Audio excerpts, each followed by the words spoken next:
Throughout history, music's always been more than entertainment. It's been a tool to communicate, to influence, and to shape culture. They call it the universal language for a reason. But what happens when that language starts telling a dangerous story? When the beat is too hot, but the message is weaponized. Today, I want to take you on a deep dive with me into how this specific era of music just isn't the soundtrack of our lives, how it's reshaping how the world sees an entire group of people, and maybe, just maybe, how we see ourselves. I'm pretty sure this has been discussed before, but I've noticed that there is a correlation between the advancements and achievements of Black women and how the media strategically uses some Black women to make sure that the public perception and maybe even our internal self-image stays in its place. And by in its place, I'm referring to how Black women have been historically positioned in society. So let's talk about how we got here and why the world suddenly seems so loud but so intent on drowning us out. And let's talk about what's happening in music. It feels like the world is starting to turn down our volume and turn up something else. Let's start with the numbers, since Jay-Z said they don't lie, even when the media does. According to the latest report from the Bureau of Labor Statistics, the US added over 170,000 jobs last month. And guess what? Black women, the most educated demographic, were the key group that lost the most jobs. Now pause. We've got more degrees than ever, more leadership roles, more business launches. So why is the music industry flooding the charts with Black women who are either pistol whipping in a thong, rapping about robbing men, buying Birkins, or half singing about sexual acrobatics over beats made by people that don't look like us? And this is not respectability politics, y'all. So please, let's not do that in this video. So put your tinfoil hats on, because here's the conspiracy. The rise of the hypersexual, hyper-aggressive Black female in music, that ain't a coincidence. It's a correction, a recalibration of image to distract, flatten, and control the growing power of Black women. See, when we were twerking for fun, it was cultural expression. Now we're twerking for attention, for industry approval, and algorithm survival. And the industry keeps funding it because it sends a message. No matter how educated y'all get, this is what the world will see you as.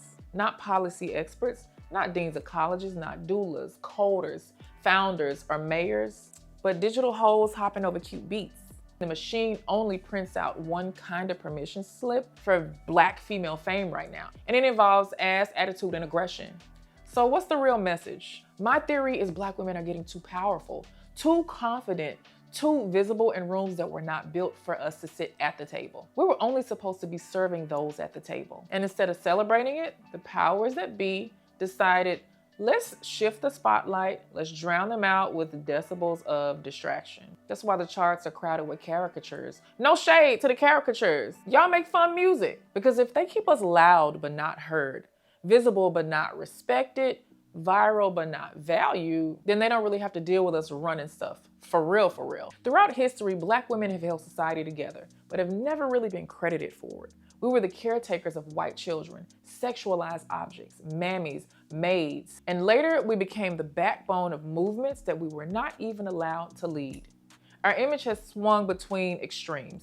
The strong Black woman that don't need nobody, and the hypersexualized Jezebel who can't control her body or her womb. Even today, we still carry out labor, emotional, professional, and cultural, that keeps the status quo afloat. We raise other people's kids while we're being blamed for how we raise our own.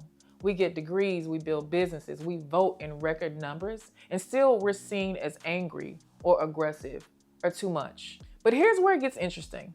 According to the National Center for Education Statistics, Black women are the most educated group in the United States. Yep, we're enrolling in college, earning degrees, and starting businesses at rates that outpace every other demographic. So now ask yourself, why is it that just when this particular group of women rise, the music starts to shift? Music has always been a weapon and a mirror. It shapes how the world sees us and how we see ourselves. Historically, whenever Black artists have used their platforms to mobilize and uplift their communities, there appears to be a coordinated response from the government entities, major corporations, and music industry executives. Rather than supporting our empowerment, these forces often work collectively to suppress it, flooding the culture with music that promotes division, substance abuse, and violence. The result is a calculated effort to control and pacify the community, replacing messages of unity and progress with those that foster chaos and disempowerment. So when a particular group of us start to ascend, the system begins to kind of recalibrate. Subtle and not so subtle efforts emerge to remind us of our place and to neutralize us. Right now, we're watching a deliberate effort to humble, destabilize, discredit, unemploy, and disenfranchise Black women. A group that's become too powerful for comfort. This rise threatens to disrupt the carefully constructed order, one that has long promised certain groups that they'd sit atop the food chain. They've been made a promise that America will be made great again, and it wasn't just a slogan. It was a call to restore a hierarchy. And restoring that balance means strategically moving others out of the way, especially those who've dared to challenge it. And right now, the mainstream media sound, the one getting airplay and big streaming numbers and label support, is telling the world that we're only good for sex, that we're always angry, that we'll fight over a man but not our minds, and we twerk our trauma away. I know I sound like an old lady here, but this is real talk, y'all. And here's the most twisted part.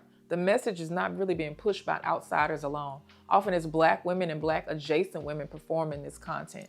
Even a few white or white-presenting women have been propelled to stardom by cosplaying harmful stereotypes of Black womanhood. The industry hands them a mic and a mandate. Be bold, be naked, be ratchet, but don't you dare be revolutionary. Now, I know what you're thinking. What about Beyonce? Yeah, Beyonce has emerged as a not-so-subtle revolutionary. She's evolved into a global figure who represents Black women in their full complexity and power. But let's be honest, they were not ready for a Beyonce. Nobody could have predicted her transformation from pop princess to Black Panther in stilettos. And I'm gonna go out on a limb and say this, but the next Black woman to rise to that level of global superstardom will likely have a clause in her contract forbidding her from making overtly pro-Black or racially charged music. We won't see anything like this again in our lifetime. And I can't really blame the young divas of today for keeping it safe, right? For tiptoeing that line and singing songs that fit the industry's agenda. These women just want to have a career. They want to be able to feed their families too. And these are the spoons that they've been handed. They've also seen and been warned of what happens when you push too far. And in a world that rewards silence over substance, survival sometimes means staying in the box, even when you know your power lives outside of it. This isn't just entertainment, it's media warfare. It's programming designed to neutralize the power of a rising group. And if you can't stop women from advancing, you can at least distract them, degrade them, and desensitize the public to their greatness. So when we speak, people laugh. When we cry, people mock. And when we win, people resist. And worst of all, when we try to push back, we get told, well, I mean, you're the ones that's rapping about it. Nah, we're performing the script that's written for us. And it is time to rewrite it. Education is revolution, and we're powerful, period. We're already in the revolution. We can be educated and soft, ratchet and righteous, sexy and strategic.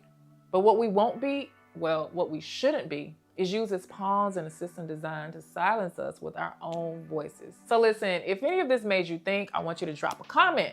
If it made you mad, I want to hear your thoughts. If it made you feel seen, then welcome. My name is Naja, and I post videos every week. Don't forget to hit the notification bell. And I'd really appreciate it if you haven't already, and you kind of like what's happening over here, then subscribe to my channel, share this video in its entirety or any of the clips, and continue to come back and show love. Let's meet up down in the comments. Thank you so much for watching, and I will see you next time.